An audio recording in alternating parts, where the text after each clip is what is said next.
Hi everybody, I'm Bill Chen, President of Light Controller Inc. We are specialized in circadian lighting and control. Recently, I have received numerous requests and interest to view my paper titled Green Light Transient Effect Necessitates Replacing the Melanopic Sensitivity Function of Equivalent Melanopic Lux, which was published in the IES 2020 Annual Conference Proceedings, page 74 to 82. It is for free download if you are IES member, or you can buy the proceedings paper for $250. Nevertheless, I make a video briefly explaining this green light transient effect. Nowadays, we stay indoor most of the time and rely on artificial lighting for illumination. As a result, our eyes are underexposed to light during daytime and overexposed in the evening before going to bed. This unhealthy pattern of light exposure leads to the disruption of circadian rhythm, which brings adverse effects to human health like sleep disorders, depression, obesity, cardiovascular disease, and possibly cancer. Circadian matrix is a useful tool to assess the ambient lighting environment and tells you how well it affects your circadian entrainment. There is a commonly used circadian matrix called MP ratio, melanopic to photopic ratio, such as EML matrix adopted by International Well-Building Institute under Feature 54, or MEDI matrix covered by International Commission of Illumination, CIES 26. They both rely on melanopic sensitivity function to quantify the melanopic responses of the lighting environment. However, the melanopic sensitivity function does not take into account the green light transient effect. This video will show you how green light transient effect affects the accuracy of melanopic sensitivity function after long hours of light exposure. So what is melanopic sensitivity function? Melanopic sensitivity function is the action spectrum of the sensitivity of melanopsin at the retina to affect the circadian rhythm. This function has a peak value at 490 nanometer, with 10 nanometer of adult eyes lens adjustment being added to the original peak value of 480 nanometer.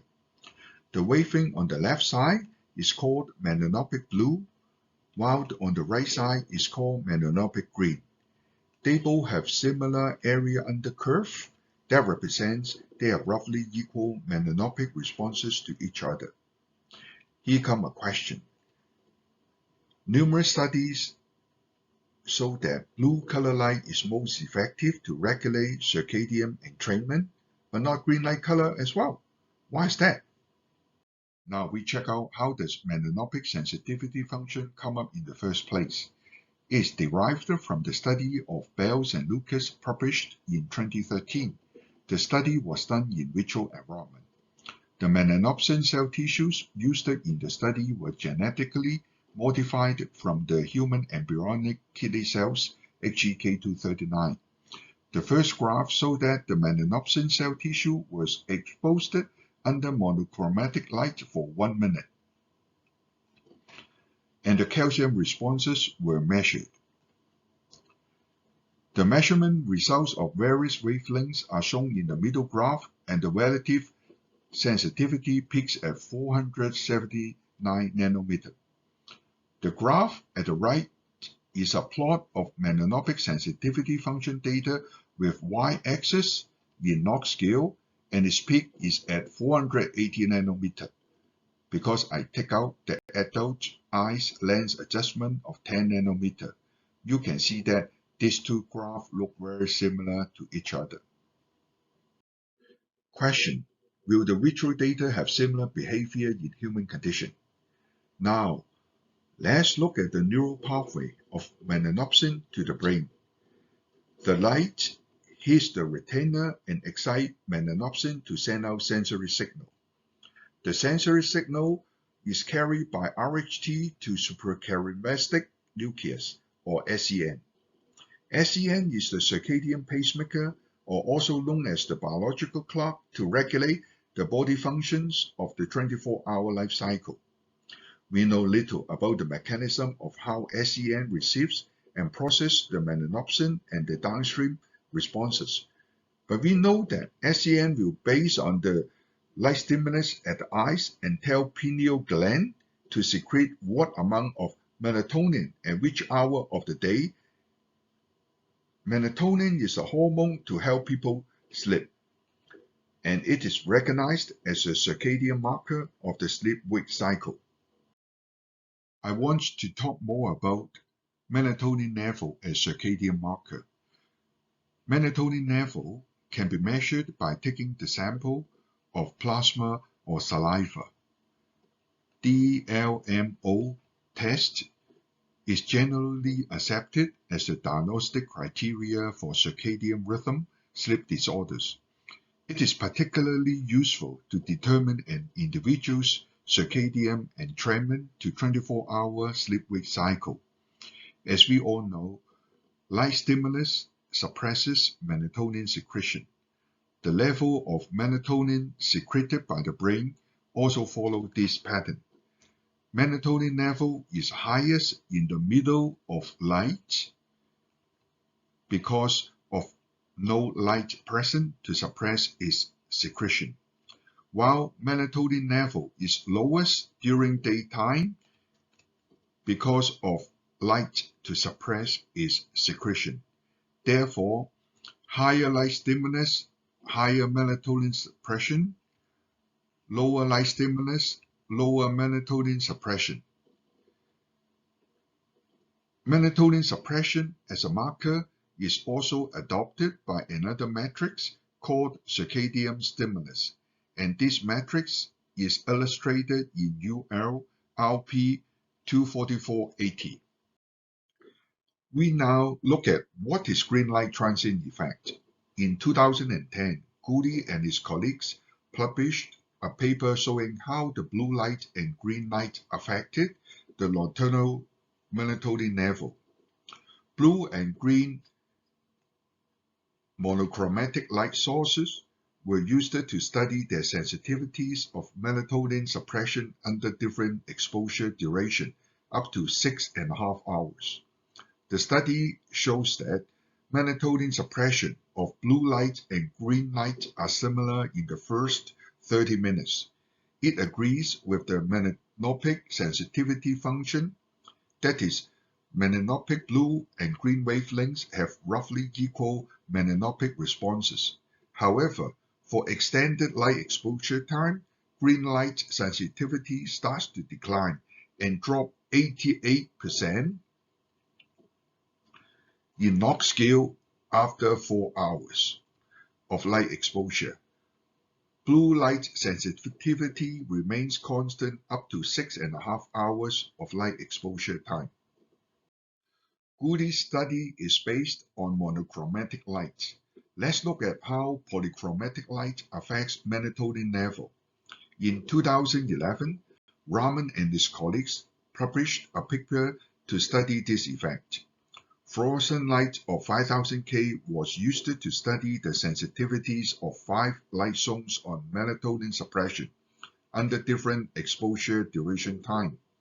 5 light zones were dark, zero transmission below 480 nanometer, zero transmission below 460 nanometer, 30% transmission below 480 nanometer, and unfiltered light. The study was carried out from 8 p.m. to next day 8 a.m. In the beginning of the test, the melatonin levels do not show significant difference for all 5 light zones. After 2-hour light exposure, the differences start to show up.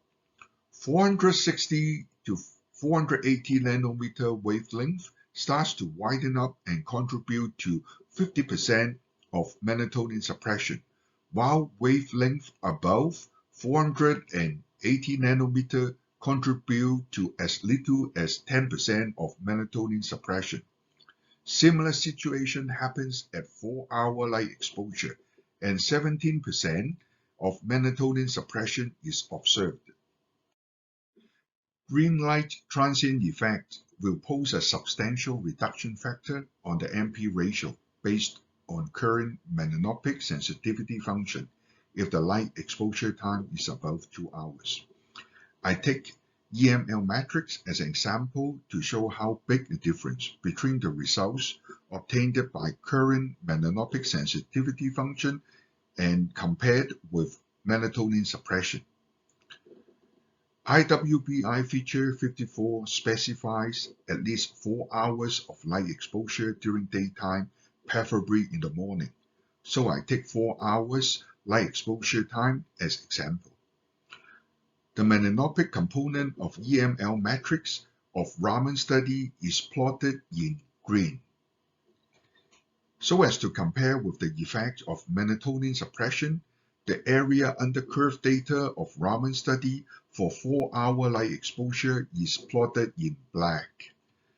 This graph shows that the plot of melanopic component has much heavier distribution in the melanopic green wavelengths region of above 490 nanometers. The plot of melatonin suppression has much lighter distribution in this green region. This different behavior suggests the existence of green light transient effect on melanopic responses under long hour of light exposure. The impact of green light transient effect on melanopic ratio is analyzed by using the melanopic ratio toolbox provided by IWBI. EML matrix is evaluated to equal energy spectrum. That's why I input 1 microwatt per centimeter square at each 5 nanometer increment in the melanopic ratio toolbox. The melanopic ratio naturally comes up with the default value of 1. If the green light transient effect is taking place, the melanopic ratio will change consequently. I shall use the result from Rahman study for explanation purpose. Melanopic responses above 490 nanometer contribute to 17% of total melanopic response. So the melanopic component of this wavelength range will drop from 9.18 to 1.71, while for the wavelength range of 380 to 490 nanometer, the melanopic component will remain unchanged. That is 8.36 here and 8.36 here. The recalculated melanopic ratio drops from 1 to 0.57, and it represents 43% reduction after green light transient effect. If you are using melanopic daylight efficacy ratio, MDER, the conversion factor from MR to MDER is 1.104. Rahman study shows that 460 to 480 nanometers are the high-potency blue wavelengths to suppress melatonin secretion. Numerous other studies also show similar findings. These wavelengths are so potent that 4% of irradiance contributes to 50% melatonin suppression after 2 hours of light exposure and 54% melatonin suppression after 4 hours of light exposure. We all know that human has relied on sunlight to regulate circadian entrainment for thousands of years. It happens that the clear sky sunlight spectrum at noontime also has the peak spectral power at 460 to 480 nanometers. We spend most of the time indoor and under artificial lighting, usually starting since the morning. That is why the melanopic sensitivity function needs reshaping to include the green light transient effect. Otherwise, The melanopic lux calculated from the current melanopic sensitivity function cannot be applied satisfactorily in real-life application. The assumption to formulate the reshaped function will come from the followings. The first one is melatonin suppression is used as the biological marker instead of the calcium response. The second one is the melanopic responses should be based on long hour of light exposure, like 4 hours, instead of 1 minute, because it is more suited in real-life application. For instance, you get up at 6 o'clock and arrive at office by 8 o'clock, and by the time you work till 10 o'clock, full effect of green light transient effect will take place. The third assumption is Brainard study shows that 464 nanometer wavelength is the peak quantum sensitivity of melatonin suppression after 1.5 hours light exposure. The fourth assumption is green light transient effect can be well demonstrated by the studies conducted by Gooley and Rahman. Gooley study shows that melatonin suppression due to green light drops 88% in Knox scale after 4-hour light exposure, but blue light stays on. Rahman study shows that 60% of total irradiance at 480 to 730 nanometer, that is the green and red color light range, contributes to as little as 10% and 70% of melatonin suppression after 2-hour and 4-hour light exposure respectively. The fifth one is Rahman study shows that 4% of total irradiance at 460 to 480 nanometer contributes to 50% of melatonin suppression after 2-hour light exposure. The hypothesized melanopic sensitivity function suited for long hours of light exposure is proposed here.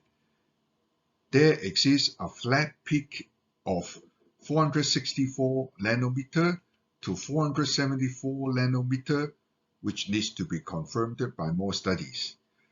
Green light transient effect makes the reverse slope at the region of melanopic green wavelengths 490 to 615 nanometer to descend more quickly when compared with the current curve. The melanopic responses due to blue light remains unchanged.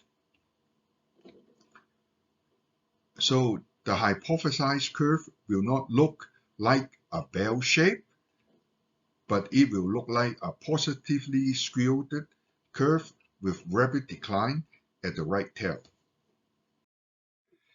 Here we look at how green light transient effect affects LEDs. I take 4000 K color temperature as examples. The assumptions used here still follow the pattern shown by Rahman study. That is 4-hour light exposure time, 17% of cumulative melanopic responses for 490 to 730 nanometer wavelengths. For standard LED, it is usually based on 450 nanometer blue pump. Its peak blue wavelength will be 450 nanometer. The calculated melanopic ratio will be 0.7. However, due to the discount of green light transient effect, it will drop to 0.4. For 200 EML lux, the vertical illuminance at eyes needs to increase from 285 to 500 lux. It represents 75% increase. For the sake of energy saving, we can increase the melanopic ratio of the LED light source so that we can get more EML lux from the same value of photopic lux. So I come up with two LED models to evaluate their impacts on melanopic ratio. This is LED model A, this is LED model B. LED model A emits peak blue wavelength of 465 nanometer. Calculated melanopic ratio is found to be 0.8 because of high emission in the blue turquoise light range, that is 456 nanometer to 490 nanometer. Even after the green light transient effect, the revised melanopic ratio is found to be 0.5. It is good because it represents 25% increase when compared with standard LED. Let's see if we move the peak blue wavelength to 490 nanometer, and it is illustrated in LED model B. Calculated melanopic ratio is found to be 0.9 because of heavy emission in the melanopic green wavelength region. However, the revised melanopic ratio is found to drop to 0.4 due to green light transient effect. Therefore, LED model B has similar melanopic responses after 4-hour light exposure when compared with standard LED. After we talked so much about blue light, someone may bring up the concern of blue light hazard. I would say in the future, LED should choose blue turquoise light as main blue light source. The reasons are blue turquoise light is most efficient to regulate circadian entrainment. Also, blue turquoise light is of better ocular health than blue violet light, like lower risk of photoretinitis, or also known as blue light hazard, and more protection from age-related macular degeneration.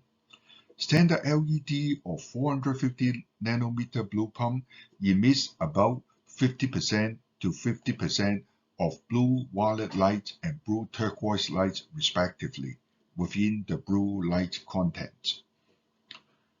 Daytime circadian LED should aim to emit enriched blue light content with up to 90% blue turquoise light, while remaining 10% of blue violet light is for color perceiving. Then people can benefit the blue turquoise light as a better circadian entrained light and with better ocular health. Thank you for watching this video. Technical paper citations are listed below the YouTube screen. If you have any comments about this video, please leave your comments in the comments area. See you next time.